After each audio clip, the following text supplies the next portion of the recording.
হ্যাঁ, দুর্নীতি তো যেভাবে হয়েছে সমাজের রন্ধ্রে রন্ধ্রে এবং এই গত সরকার যেভাবে বিভিন্ন দপ্তরে দুর্নীতি, বিভিন্ন দপ্তরের বিভিন্ন শাখায় যেভাবে দুর্নীতি, সেটা আমাদের কাছে একটা বড় বাধা।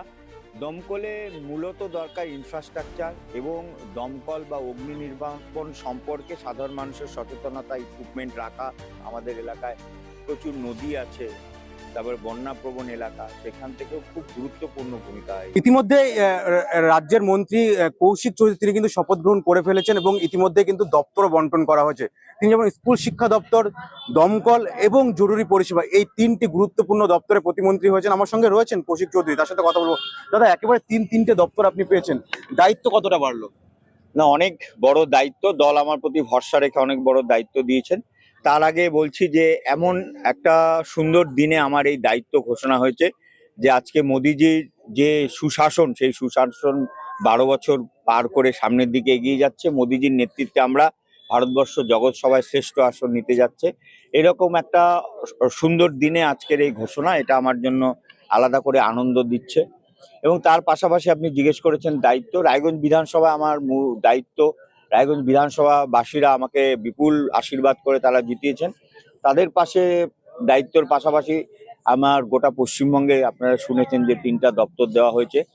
এবং এই মুহূর্তে পশ্চিমবঙ্গে গত 15 বছর শিক্ষার যা অবস্থা হয়েছে, 8,500 বিদ্যালয় বন্ধ, সেই পরিপ্রেক্ষিতে একটা বিরাট বড় দায়িত্ব, বিরাট বড় চ্যালেঞ্জ পশ্চিমবঙ্গের শিক্ষা ব্যবস্থাকে ঠিক করা।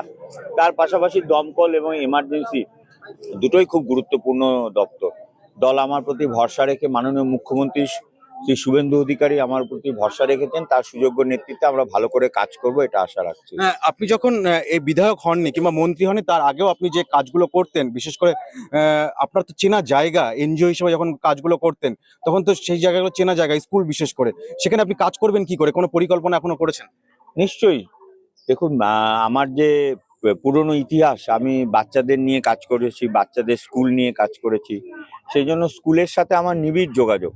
তো আমি এবং আমার দল এবং আমার নেতৃত্বরা জানে বাংলার শিক্ষা ব্যবস্থার মূল সমস্যাগুলো কি কি। তো সেই মূল সমস্যাগুলোর সমাধান নিয়েই আমাদের কাজ করতে হবে। এবং মন্ত্রিত্ব, দলের কাজ, নীতি, এগুলো সব পলিসি লেভেলের কাজ। তো পলিসি লেভেলে অনেক কিছু ঠিকঠাক করতে হবে। বিদ্যালয়ে পরিকাঠামোর অনেক উন্নয়ন দরকার, শিক্ষক নেই, সেগুলোর জন্য ভালো করে ভাবতে হবে। শিক্ষা সহযোগী যারা আছেন সেই জায়গাগুলো নিয়ে কাজ করতে হবে, যাতে ছাত্রছাত্রীরা আর বিনে পয়সায় সরকারি যে শিক্ষা ব্যবস্থা সেখান থেকে সঠিক শিক্ষা পান, এটাই আমাদের মূল লক্ষ্য থাকবে। আপনি যেটা বলেন যে দুর্নীতি হয়েছে এই গত 15 বছর ধরে শিক্ষা ক্ষেত্রে, সেখানে গিয়ে কোথাও কি বাড়তি চাপ হবে না যে এই যে এত দুর্নীতি সবকিছু ফেলে রেখে তারপর নতুন করে সেই জায়গাটা তৈরি করা? হ্যাঁ, দুর্নীতি তো যেভাবে হয়েছে সমাজের রন্ধ্রে রন্ধ্রে এবং এই গত সরকার যেভাবে বিভিন্ন দপ্তরে দুর্নীতি, বিভিন্ন দপ্তরের বিভিন্ন শাখায় যেভাবে দুর্নীতি, সেটা আমাদের কাছে একটা বড় বাধা। সেটাকে ওভারকাম করে আমাদেরকে এগিয়ে যেতে হবে। দুর্নীতি কোথায় হয়েছে, কিভাবে হয়েছে, তার সঠিক তদন্ত হবে, উপযুক্ত শাস্তি হবে।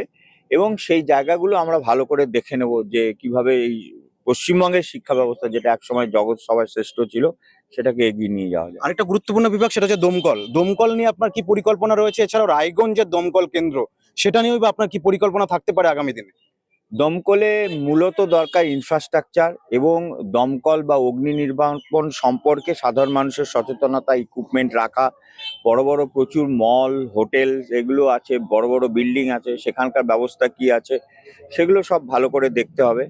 এবং তার পাশাপাশি কিছু জায়গায়, যেরকম দীর্ঘদিন ধরে হেমতাবাদে দমকল নেই, তো হেমতাবাদে দমকলের চাহিদা আছে, ডালখোলাতে দমকলের চাহিদা আছে, সেগুলো কি করে করা যেতে পারে সেগুলো আমরা দেখব। জরুরি পরিষেবা, জরুরি পরিষেবার মধ্যে তো এনডিআরএফ, তারপরে সিভিল ডিফেন্স, এগুলো খুব গুরুত্বপূর্ণ। আমাদের এলাকায় প্রচুর নদী আছে, তারপরে বন্যাপ্রবণ এলাকা, সেখান থেকেও খুব গুরুত্বপূর্ণ ভূমিকা। কাজ কি শুরু করে দিয়েছেন? অবশ্যই কাজ শুরু হয়ে গেছে। আমার মাননীয় মন্ত্রীদের সাথেও কথা হয়েছে, মুখ্যমন্ত্রীর সাথে কথা হয়েছে, কাজ শুরু করে দিয়েছি আমরা। একদমই কৌশিক চৌধুরীর সাথে কথা বললাম। তিনটে গুরুত্বপূর্ণ দপ্তরের দায়িত্বে তিনি রয়েছেন এবং ইতিমধ্যেই যেসব পূর্ণমন্ত্রীরা রয়েছেন এইসব দপ্তরে, তাদের সাথে কিন্তু তিনি ইতিমধ্যে যোগাযোগ করেছেন এবং কাজ করতেও শুরু করেছেন। এখন দেখার আগামী দিনে এই 3টে দপ্তরে কেমন ভাবে কাজ করে ওঠেন কৌশিক চৌধুরী। রায়গঞ্জ থেকে সুমন রায়, RCTV সংবাদ। Eastern India's #1 boarding school, Himalayan International Residential School, Siliguri. Separate AC hostel for boys and girls. 126-acre lush green campus, world-class sporting facilities. Admission open for session 2026 to 27. Hurry up. Limited seats. Class 12-এর পর আপনি কি আপনার career নিয়ে চিন্তিত? তাহলে আর চিন্তা নেই। এবার আপনার শহর রায়গঞ্জেই সিকিম মানিপাল ইউনিভার্সিটির তত্ত্বাবধানে অনুষ্ঠিত হতে চলেছে সবচেয়ে বড় কেরিয়ার কাউন্সেলিং কাম গাইডেন্স প্রোগ্রাম মার্গদর্শন, যেখানে উপস্থিত থাকবে বিশ্ববিদ্যালয়ের সমস্ত বিশেষজ্ঞ প্রফেসর। এছাড়াও সকল ছাত্রছাত্রীদের জন্য থাকবে কুইজ কন্টেস্ট, প্যানেল ডিসকাশন এবং কিউএনএ সেশন। নিজেদের কেরিয়ারকে একটি সুনির্দিষ্ট পথে এগিয়ে নিয়ে যেতে আপনাদের সাহায্যার্থে আমরা আসছি আপনার শহরে। 31শে মে 2026, রায়গঞ্জ ইনস্টিটিউট হল, থানা রোড। দেখা হচ্ছে ঠিক সকাল 11টায়।